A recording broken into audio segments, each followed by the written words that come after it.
সাহাবায়ে কেরাম যদি 70 বছর বয়সে ঈমান আনার পরে কোরআন শিখতে পারে, সাহাবায়ে কেরাম যদি 50 বছর বয়সে ঈমান আনার পরে তারা কোরআন শিখতে পারে, সাহাবায়ে কেরাম যদি 80-90 বছর বয়সে ঈমান আনার পরে যদি তারা কোরআন শিক্ষা করতে পারে, তাহলে আপনি চাচার সমস্যাটা কি? আপনার তো আর 80-90 বছর হয়ে যায় নাই, আপনার তো 40 বছর, আপনি কেন পারবেন না বলেন?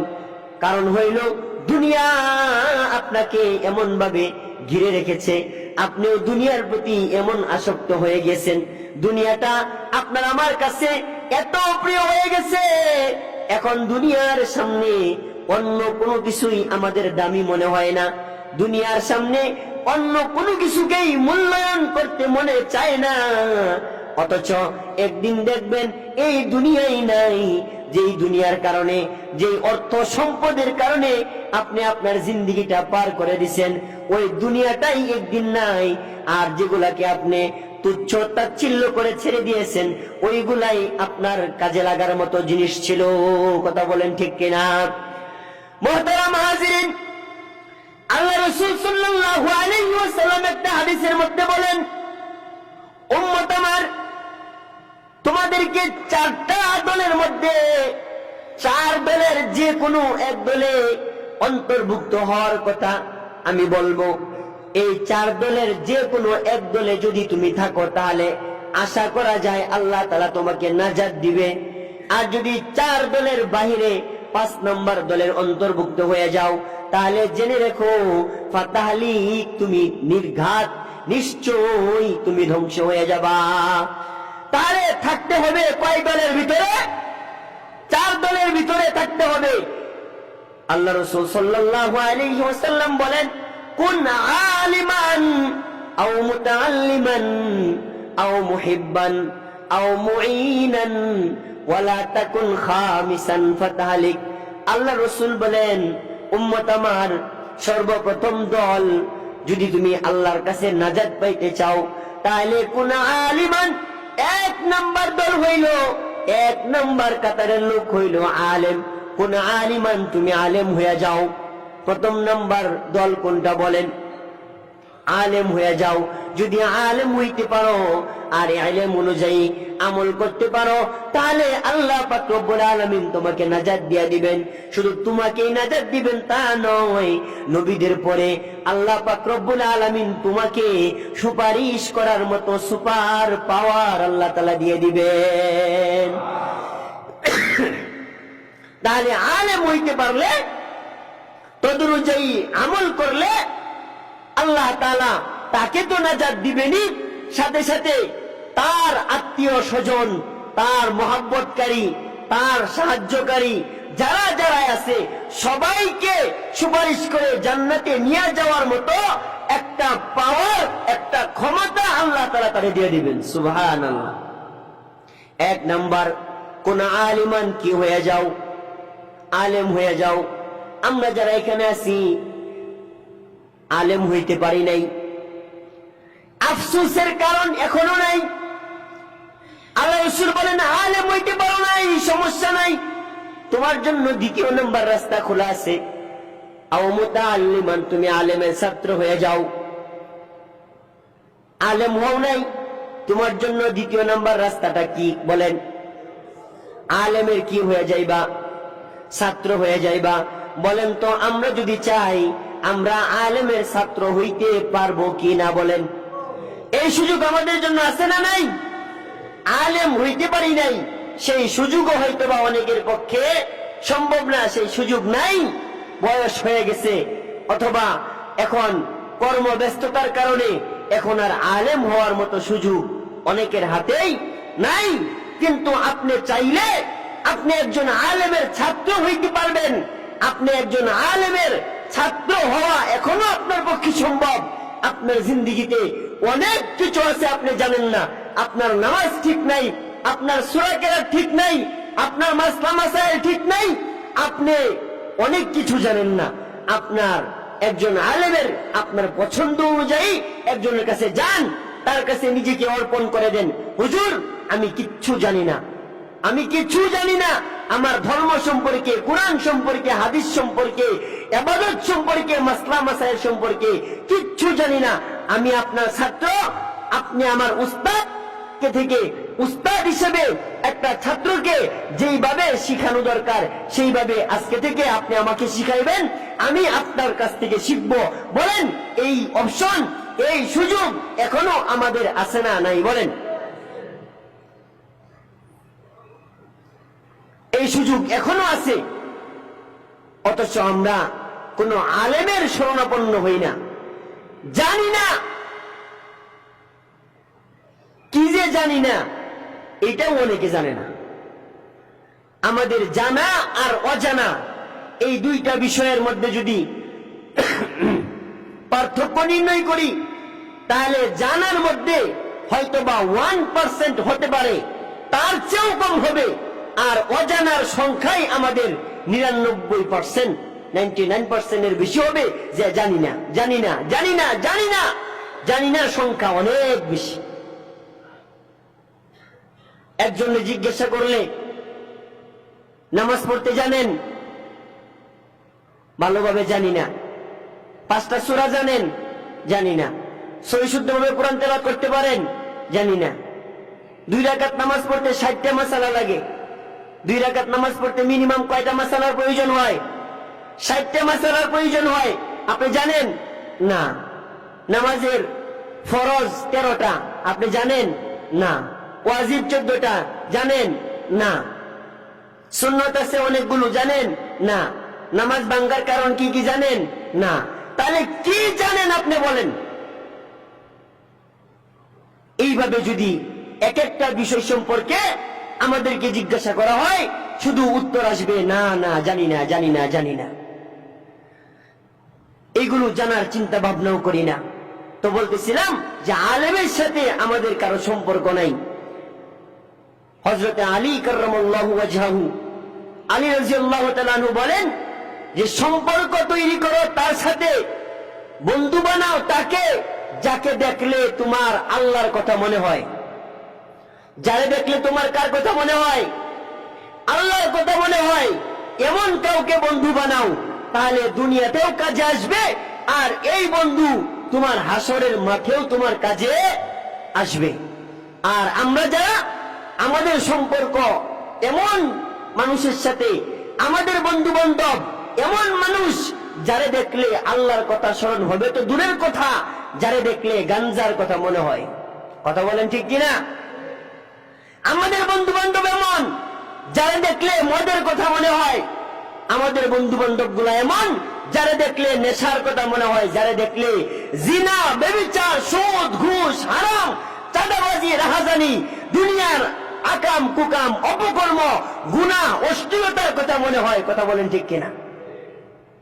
মনে রাখবেন, আপনার এই বন্ধু, আপনার এই অসৎ বন্ধু, এই গুনাহগার নাফরমান বন্ধুই আপনার জাহান্নামে যাওয়ার কারণ হইতে পারে। বুখারী শরীফের হাদিস, আল্লাহ রাসূল বলেন, আল মারউ মা মান আহাব্বা, একটা মানুষ সে যাকে মহব্বত করবে হাসরের মাঠে তারে ওই লোকের দলভুক্ত করেই আল্লাহ তাআলা তারে ওই লোকের যে ফয়সালা হবে তাকেও সেই ফয়সালা অনুযায়ী জাহান্নামে পাঠানো হবে। এবার আপনার সম্পর্ক যদি একটা নেশাখোরের সাথে হয়, তাহলে আপনার সম্পর্ক নেশাখোরের সাথে হবে। আপনার সম্পর্ক যদি একজন আলেমের সাথে হয়, তাহলে আল্লাহ রাসূল বলেছেন, আল উলামা ওয়ারাসাতুল আম্বিয়া, নবীরা তারা চলে যাওয়ার পরে আলেম উলামায়ে কেরাম যারা, তারা হইলেন নবীদের ওয়ারিস। তাহলে নবীদের ওয়ারিসরা কোনদিন জাহান্নামে যাবে না। আপনার সম্পর্ক যদি একজন আলেমের সাথে হয়, তাহলে আলেমের জায়গা জান্নাত, আপনার জায়গাও হবে জান্নাত। দ্বিতীয় নাম্বার দল মুতাআল্লিমান, আলেম হইতে পারো নাই, তাহলে দ্বিতীয় নম্বরে কি হইবেন বলেন? আলেমের ছাত্র হওয়ার আশা ইচ্ছা আছে না নাই? আল্লাহ পাক রব্বুল আলামিন আমাদের সবাইকে আলেমের ছাত্র হয়ে যাওয়ার তৌফিক দান করুন, সকলেই বলি আমিন। তৃতীয় নাম্বার, ছাত্র হওয়ারও আপনার সুযোগ নাই। আপনি এত বিশাল ব্যস্ত মানুষ, আপনি এত ব্যস্ত, নামাজের সালামটা ফিরানোর পরে বোঝা যায় যে কে কত ব্যস্ত। সালাম ফিরাইতে শেষ, পিছনে মসজিদ খালি হইতে 1 মিনিটও দেরি নাই। সালাম ফিরানো শেষ, ইমাম সাহেব পিছনে তাকায় দেখে মুসল্লি একটাও নাই। আপনি এত ব্যস্ত, তা নিয়ে আপনি মসজিদের মধ্যে আসছেন। রমজান মাসে তো দেখছি শেষের 10 দিন তারাবির মধ্যে মুসল্লি নাই, সব মার্কেট করছেন। 1 ঘন্টার জায়গায় 2 ঘন্টা, 2 ঘন্টার জায়গায় আপনি 4 ঘন্টা ব্যয় করছেন, আপনার গায়ে লাগে নাই। আর মসজিদে আসার পরে 10 মিনিটের জায়গায় 15 মিনিট হইলেই আপনার শরীরে অ্যালার্জি শুরু হয়ে যায়। এমন মানুষ আমাদের এই মসজিদে একটাও নাই। আছে না নাই বলেন? তাহলে আল্লাহ রাসূল বলেন, শুনো, তুমি 2য় নাম্বারও হইতে পারো নাই, ছাত্র হইতে পারো নাই। তুমি এত ব্যস্ত, হুজুরের কাছে তুমি আইসা 5-10 মিনিট বৈশা কোরআন শিখবা, মাসলা মাসাইল শিখবা, এই সময়টাও তোমার কাছে নাই। কিন্তু ওভার টাইম 2 ঘন্টা, 3 ঘন্টা, 4 ঘন্টা করতে পারো, ওতে তোমার সমস্যা হয় না। ওভার টাইমে সমস্যা নাই। মসজিদে ইমাম সাহেবের কাছে, কোন হুজুরের কাছে গিয়া আধা ঘন্টা সময় বের করে তুমি মাসলা মাসাইল শিখবা, নামাজ শিখবা, এই সুযোগটা তোমার নাই। আচ্ছা নাই, ঠিক আছে, তুমি ছাত্রও হইতে পারো নাই। 3য় নাম্বার তোমার জন্য আর একটা রাস্তা খোলা আছে, সেটা হইল আও মুহিব্বান, তুমি আলেমের মহব্বতকারী হয়ে যাও। 3য় নম্বরে কি হইবা বলেন? আলেমের মহব্বতকারী হইবা। যদি আলেমের ছাত্র না হইতে পারো, তাহলে আলেমের মহব্বতকারী হয়ে যাও। যদি আলেমের মহব্বতকারী হইতে পারো, তাহলে আল্লাহ রাসূল বলেন, মহব্বতকারী হইলেও আল্লাহ তাআলা তোমাকে নাজাত দিবে। কারণ হাসরের মাঠে একটা হক্কানি আলেমকে আল্লাহ তাআলা যখন সুপারিশ করার মতো তারে অধিকার দিবে, সুপারিশের অনুমতি দিবে, তখন তুমি যদি আলেমের মহব্বতকারী হও, তোমার নিজের কোনো আমল নাই, ওই আলেম যখন সুপারিশ করতে থাকবে। আর মহব্বতকারী হওয়ার কারণে দূর থেকে তুমি যখন হাতটা বাড়াইয়া দিবা, হুজুর আমি তো আপনাকে অনেক মহব্বত করতাম, হুজুর আমার তো নিজের কোনো আমল নাই, আপনি যদি মেহেরবানি করে আল্লাহর কাছে একটু আমার কথা সুপারিশ করে আমাকে একটু পার করার ব্যবস্থা করেন, তাহলে আল্লাহর আদেশে, আল্লাহর অনুমতিতে আলেম আপনাকে সুপারিশ করে জান্নাতে নিয়ে যাওয়ার মতো সুব্যবস্থা করে দিতে পারবে। মুহতারাম হাজিরিন, অথচ বর্তমান আমাদের এই সময়ে আলেমরা হইল মনে হয় জাতির বোঝা, আলেমরা মনে হয় সমাজের বোঝা, আলেমরা মনে হয় দুনিয়াবাসীর উপর, দুনিয়াবাসীর মাথার উপর একটা বোঝা। অন্য 10টা মানুষের আলোচনা করলে, অন্য 10টা মানুষের কথা বললে একজনের কোনো সমস্যা হয় না, অথচ একটা আলেমের কথা বললে অনেক মানুষ আছে এরা জ্বলে পড়ে ছাই হয়ে যায়। এমন মানুষ আছে না নাই? আপনি শুধু দলের কারণে বা আপনি স্বার্থের কারণে আলেমের বিরোধিতা করিয়েন না ভাই। মনে রাখবেন, আমি আলেম বলে আলেমের পক্ষে কথা বলছি তাই না, আল্লাহ রসুল আলেমকে মহব্বত করার কথা বলেছেন, এই কারণে আপনাকে বলা। বাকি আল্লাহ পাক রব্বুল আলামিন যদি নসিবের মধ্যে আলেমের মহব্বত করার এই 3য় নাম্বার স্তরেও যদি আপনাকে না রাখে, আমাকে না রাখে, তাহলে আপনার আমার জন্য বদনসিব আর পুরা কপাল ছাড়া এটা আর কিছুই না। তাহলে 3য় নাম্বার, 1 নম্বরে আলেম হইতে পারো নাই, 2য় রাস্তা কি? আলেমের ছাত্র হও। ছাত্র হইতে পারো নাই, 3য় নাম্বার রাস্তা কি? আলেমের মহব্বতকারী হও। আল্লাহ রাসূল বলেন, তুমি আলেমের মহব্বতকারী তাও হইতে পারলা না, তাহলে 4র্থ নাম্বার, তুমি আলেমকে সাহায্যকারী হও। সাহায্যকারীটা এটা হলো 3য় নম্বরে। 2য় নাম্বার ছাত্র হও, ছাত্র না হইতে পারলে 3য় নাম্বার হলো আলেমের সাহায্যকারী হও, আর 4র্থ নাম্বার হলো আলেমের মহব্বতকারী হও, আলেমের সাহায্যকারী হওয়া। মুহতারাম হাজিরিন, বর্তমান আমাদের সমাজে আলেমরা সবচেয়ে বেশি মুসিবতে। আল্লাহ এবং আল্লাহ রসুল, কুরআন এবং হাদিসের কথা বললে তারা সবচেয়ে বেশি দুনিয়াদারদের কাছে মুসিবতে পড়ে। অথচ আমরা এই আলেমদের সাহায্য করার পিছনে, সাহায্য করার ব্যাপারে বিন্দু মাত্র কোনো ফিকির করি না।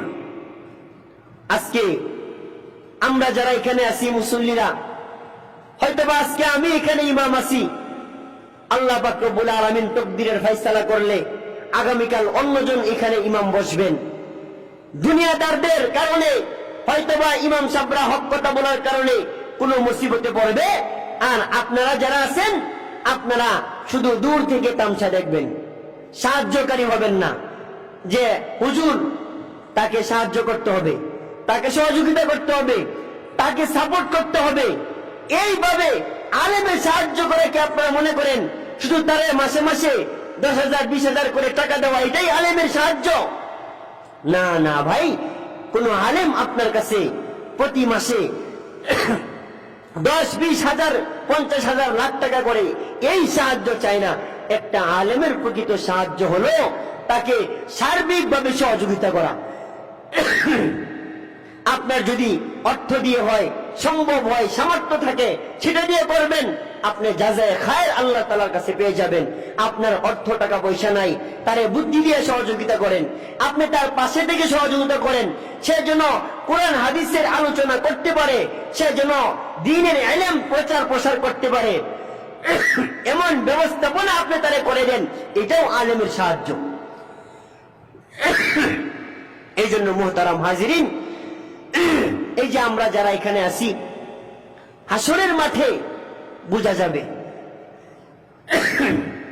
আলেমের কত দাম, আর আলেমের মহব্বতকারীর কত দাম, আর আলেমের বিরোধিতা করার ভয়ঙ্কর পরিণতি কি হইতে পারে, এটা তখন বোঝা যাবে। এই জন্য আমরা এই যে বর্তমান এই সময়ে সারা বাংলাদেশের ভিতরে সব মাদ্রাসায় এখন ভর্তি চলছে। আমরা নিজে আলেম হইতে পারি নাই, ছাত্রও হইতে পারি নাই, সাহায্যকারীও না, মহব্বতকারীও না। অন্তত আপনি চেষ্টা করেন, আপনি আলেম হইতে পারেন নাই, অন্তত আপনার একটা সন্তানকে যেন আপনি আলেম বানায় যাইতে পারেন, সেই চিন্তা ফিকির আপনি এখন থেকে করবেন। আপনি মারা যাবেন, আলেমের একটা বীজ যেন আপনার ঘরে আপনি রোপণ করে যেতে পারেন।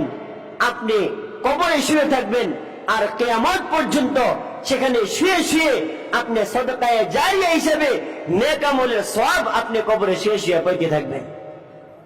এই জন্য আমরা আলেম যারা হইতে পারি নাই, আমাদের সর্বোচ্চ চেষ্টা থাকবে যে আমরা আমাদের ছেলে মেয়ে কোন একটা সন্তানকে সম্ভব হইলে সবাইকে দ্বীনি ইলম শিক্ষা দেওয়া, আলেমা আলেমা বানানোর চেষ্টা করা। অন্তত সবাইকে সম্ভব না হইলেও 1-2 জনকে আপনি আলেম আলেমা হাফেজ হাফেজা বানাইয়া রেখে যাবেন। অন্তত হাসরের মাঠে যেন তাদের উসিলায় যেন আপনি কি পাইতে পারেন, আল্লাহ তাআলার কাছে নাজাত পাইতে পারেন। মুহতারাম হাজিরিন, এমন অনেক ছেলে, অনেক উচ্চ শিক্ষিত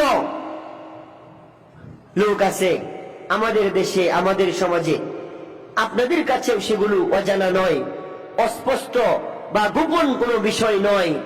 অনেক বড় বড় উচ্চ শিক্ষিত, জাগতিক শিক্ষায় সর্বোচ্চ ডিগ্রিধারী লোক আমাদের দেশে আছে। বাবা মাতার ঘাম পায়ে ফেলে তার ভিটে বাড়ি বিক্রি করে, বাবার সারা জীবনের উপার্জন তার পিছনে খরচ করে তাকে বড় ডক্টর, বড় ইঞ্জিনিয়ার, তাকে বড় ব্যারিস্টার বানাইছে। অথচ শেষ বয়সে সেই ডক্টর সাহেবরা, ইঞ্জিনিয়ার সাহেবরা, সেই ব্যারিস্টার সাহেবরা ওই বাবা মার কোনো খোঁজ খবর রাখে না, তাদেরকে রাস্তায় ফেলে রেখে তারা চলে যায় দেশ বিদেশে। আর সেই বৃদ্ধ মা বাবা শেষে সর্বশেষ তাদের ঠিকানা হয় বৃদ্ধাশ্রম। এমন উচ্চ শিক্ষিতদের মা বাবা বৃদ্ধাশ্রমে আছে না নাই বলেন? এদেশে যে কয়টা বৃদ্ধাশ্রম আছে, প্রত্যেকটা বৃদ্ধাশ্রমে আপনি গিয়ে খোঁজ লাগান, আপনি খোঁজ খবর নেন, দেখবেন একটা আলেমের মা বাবাও পাইবেন না যে আলেম হওয়ার পরে সে তার মা বাবাকে বৃদ্ধাশ্রমে ফেলায় রেখে চলে গেছে। আর এমন হাজার হাজার শত শত মা বাবা পেয়ে যাবেন যাদের ছেলে মেয়ে অনেক উচ্চ শিক্ষিত, সরকারি অনেক উচ্চ পর্যায়ের কর্মকর্তা, অথচ তার বাসায় তার মা বাবার জায়গা হয় না, পরিশেষে মা বাবার থাকতে হয় বৃদ্ধাশ্রমে। এমন আছে না নাই? এই জন্য সন্তানকে জাগতিক শিক্ষায় শিক্ষিত করেন, আফসুস নাই। বাকি দ্বীনি ইলম পর্যাপ্ত পরিমাণ, দ্বীনি ইলমের শিক্ষাটা, ফরজ পরিমাণ ইলমের শিক্ষাটা আপনি সবার আগে সন্তানকে দেওয়ার চেষ্টা করবেন। অন্যথায় হাসরের মাঠে আল্লাহ তাআলা আপনাকেও গ্রেফতার করবেন। ওই ছেলে আপনাকে দোষী বানাবে, আপনাকে, যে আমার বাবা আমার মা তারা আমারে শিখায় নাই, জাহান্নামে যাব, ওদেরকে আগে নিয়ে আসো, জাহান্নামের সামনে ফালাও, ওদেরকে নিয়ে ওদের বুকের উপর পা দিয়া তারপরে আমি জাহান্নামে চলে যাব। কেমন হবে? চোখটা বন্ধ করে একটু কল্পনা করেন তো সেই দৃশ্যটা কেমন হবে। আল্লাহ পাক রব্বুল আলামিন আমাদের সবাইকে হেফাজত করুন, সকলেই বলি আমিন। আমাদের সন্তানদেরকে যেন আমরা দ্বীনি শিক্ষায় শিক্ষিত করে যেতে পারি, আমাদের সন্তানদেরকে যেন আমরা নেক সন্তান হিসেবে দুনিয়াতে প্রতিষ্ঠিত করে রেখে যেতে পারি। আল্লাহ তাআলা সেই তৌফিক আমাদের সবাইকে দান করুন, সকলেই বলি আমিন। ওয়া আখিরু দাওয়ানা আনিল হামদুলিল্লাহি রাব্বিল আলামিন।